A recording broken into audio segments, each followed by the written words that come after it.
Wisconsin has a long tradition of investing in great public schools. Children all around the state deserve the same chance for a quality public education.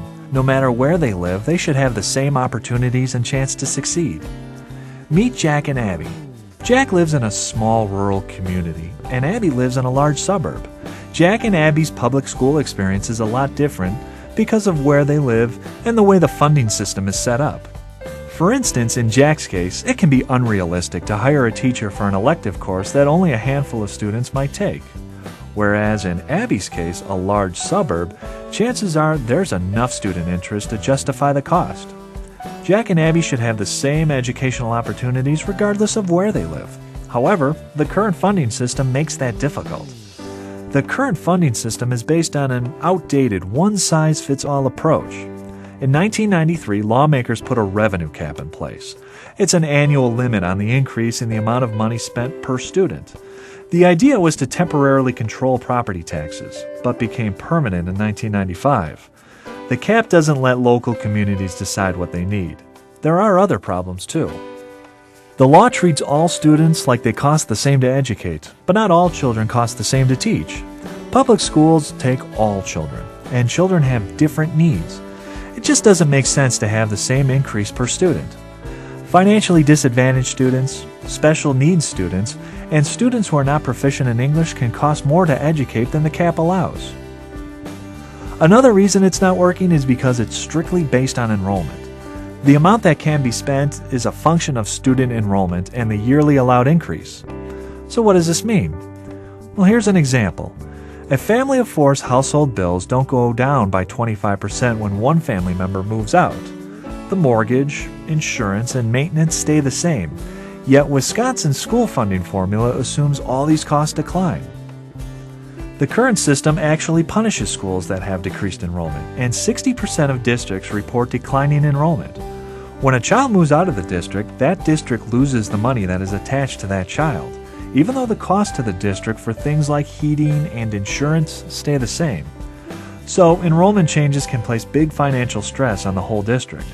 Growing districts can suffer too, as more students lead to overcrowded buildings and the need for additional staff and supplies.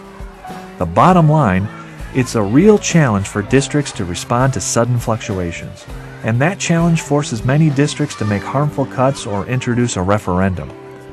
Additionally, the current system is stuck in the 90s and doesn't acknowledge the fact that our society and student population is drastically changing. Wisconsin's student population has changed from the 1990s, as evidenced by these charts. Many of today's students require more services. Some, such as special education, are mandated by law. For example, from 1990 to 2009, Wisconsin saw an almost 300% increase in the number of English language learners. Here again, the current school funding laws don't provide the flexibility to meet the needs of our students or our schools. Because of these flaws in the system, school districts are forced to make hard choices. Critics say schools should adjust their budgets, and they have, but they have to cover increases in one area at the expense of others.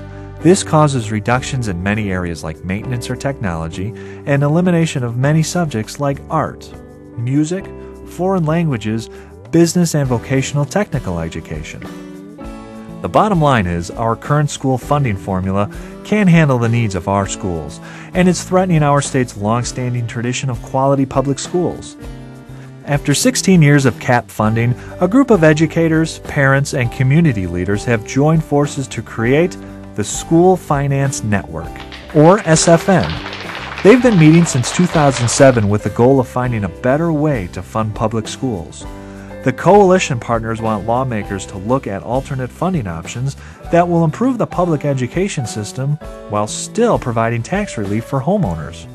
SFN's plans build on the existing system, yet better recognizes the real cost of today's education and targets funds where they're needed most. Remember the flaws talked about earlier? The costs that were growing and crowding out others will get their own targeted funding. The new funds target specific programs with proven results and outcomes. This removes the pressure on the other programs. The SFN plan acknowledges changing student needs and therefore introduces a combination of new and improved categorical aid, including new aid for children in poverty. At the end of the day, we're all responsible for Wisconsin's future. The School Finance Network believes there's a better way to fund Wisconsin's public schools. Visit our website at www.sfnwisconsin.org to learn more and become involved in shaping Wisconsin's future.